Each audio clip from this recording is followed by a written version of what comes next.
Assalamualaikum warahmatullahi wabarakatuh. Selamat pagi anak-anakku semua. Berjumpa lagi pada mata pelajaran fikih, pertemuan ke-11. Sebelum kita mulai, marilah kita berdoa. Semoga apa yang kita pelajari nanti menjadi manfaat bagi kita semua. Al-Fatihah.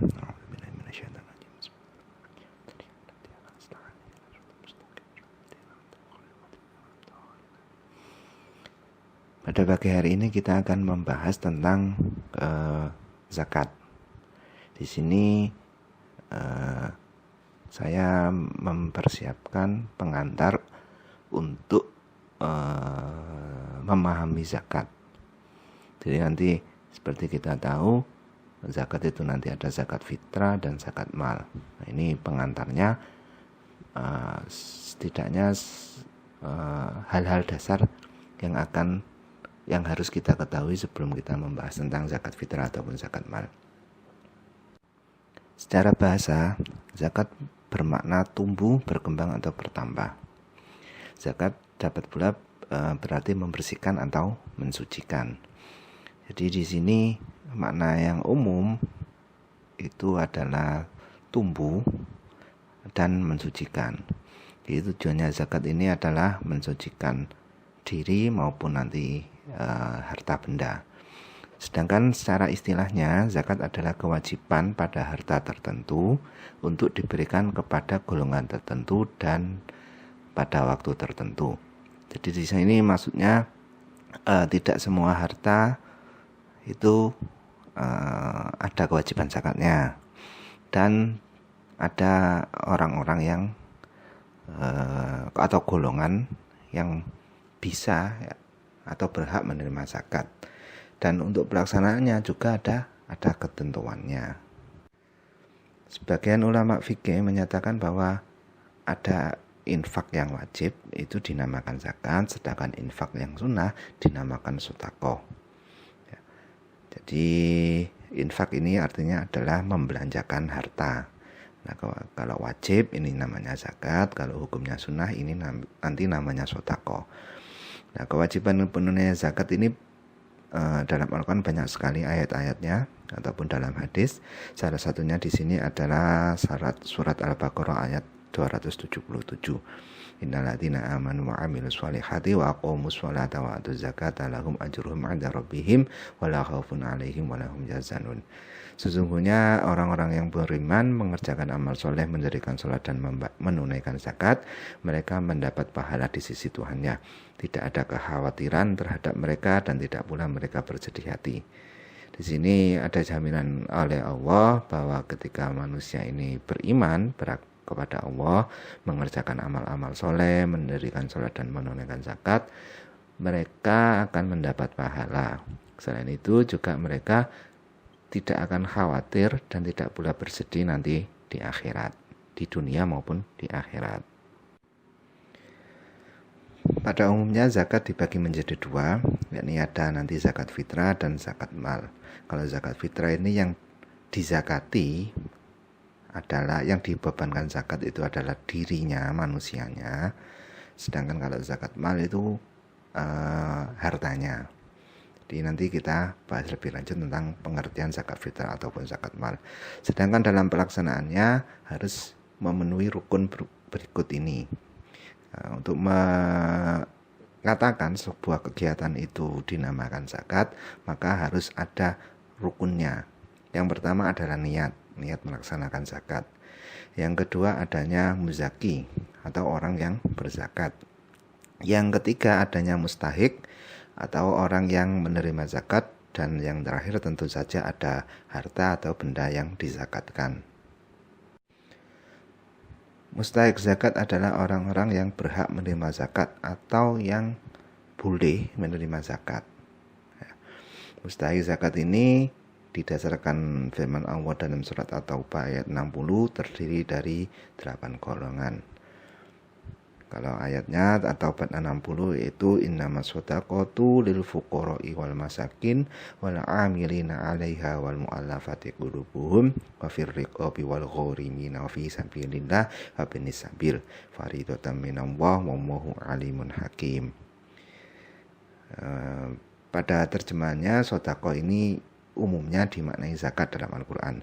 Sesungguhnya sedekah-sedekah itu, zakat maksudnya, diberikan kepada fakir, miskin, orang-orang yang bekerja mengurus zakat atau amil, orang-orang yang hatinya mulai terpaut dengan Islam atau mu'alaf, budak-budak, maksudnya di sini rikob, dan orang-orang yang berhutang, ar-ghorim, orang-orang yang berjuang di jalan Allah wa fi sabilillah, serta kepada orang-orang yang sedang dalam perjalanan wa binis sabil, sebagai suatu ketetapan yang diwajibkan Allah dan Allah mengetahui lagi maha bijaksana.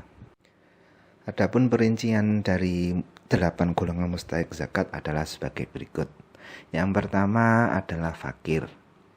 Orang dikatakan fakir itu apabila orang tersebut tidak mempunyai penghasilan dan tidak ada orang yang menanggung hidupnya.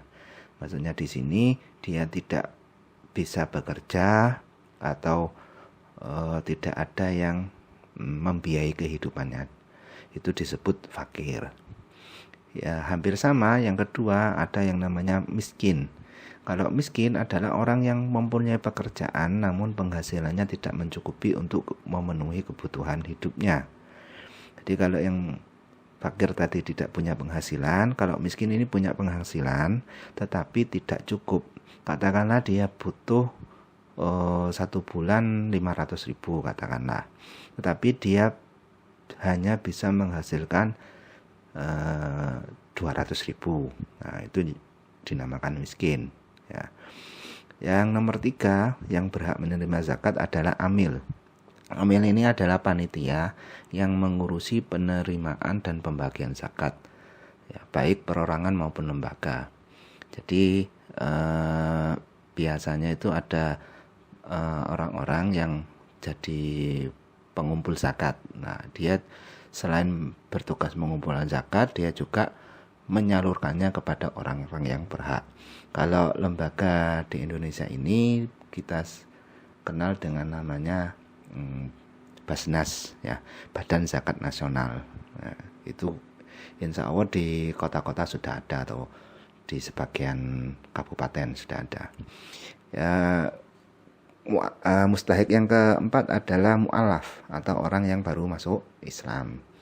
Di sini biar kasarannya, biar dia kerasan dengan Islam, maka dia dikasih zakat, ya. Yang nomor 5 adalah rikob.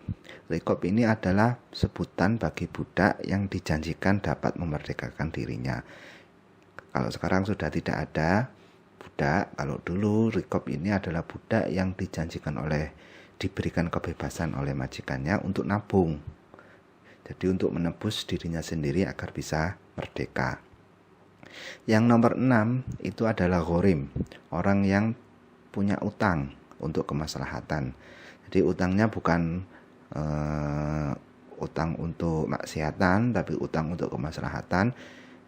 Dia kesusahan karena utangnya, ini bisa menerima zakat. Yang nomor 7, orang yang berjuang di jalan Allah. Maksudnya di sini adalah orang-orang yang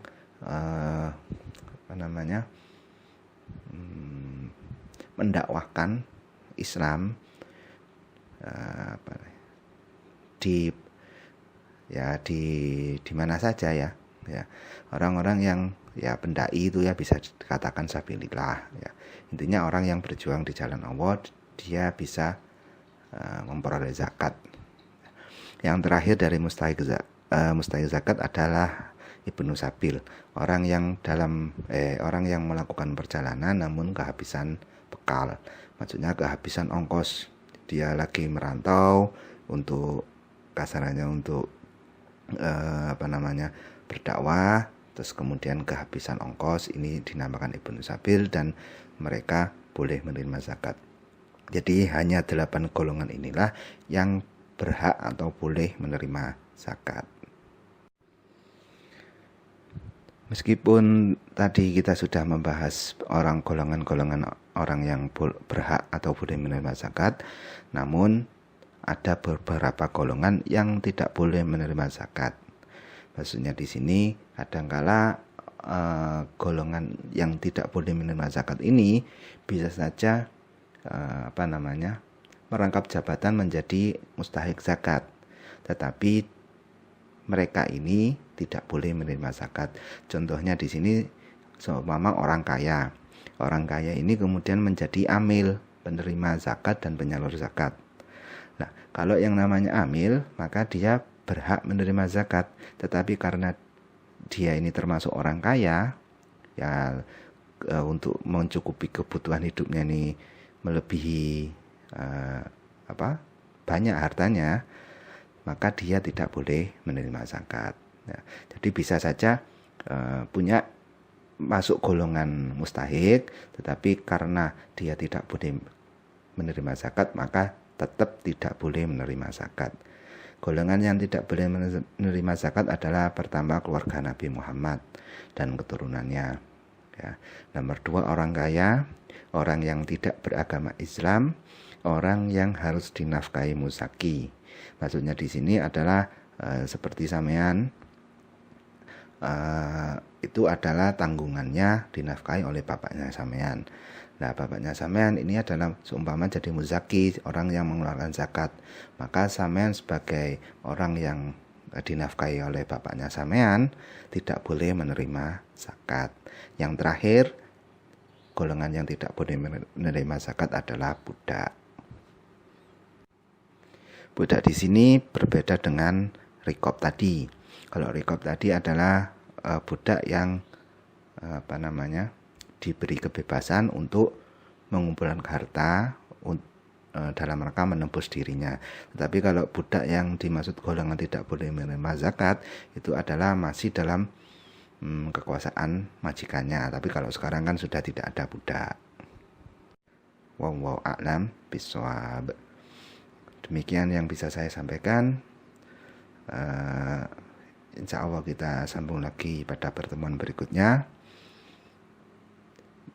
Marilah kita tutup pertemuan pada pagi hari ini dengan berdoa. Semoga apa yang kita pelajari tadi menjadi manfaat bagi kita semua.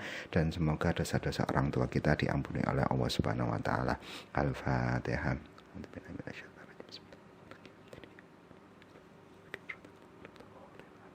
Ihdinas siratal mustaqim. Assalamualaikum warahmatullahi wabarakatuh.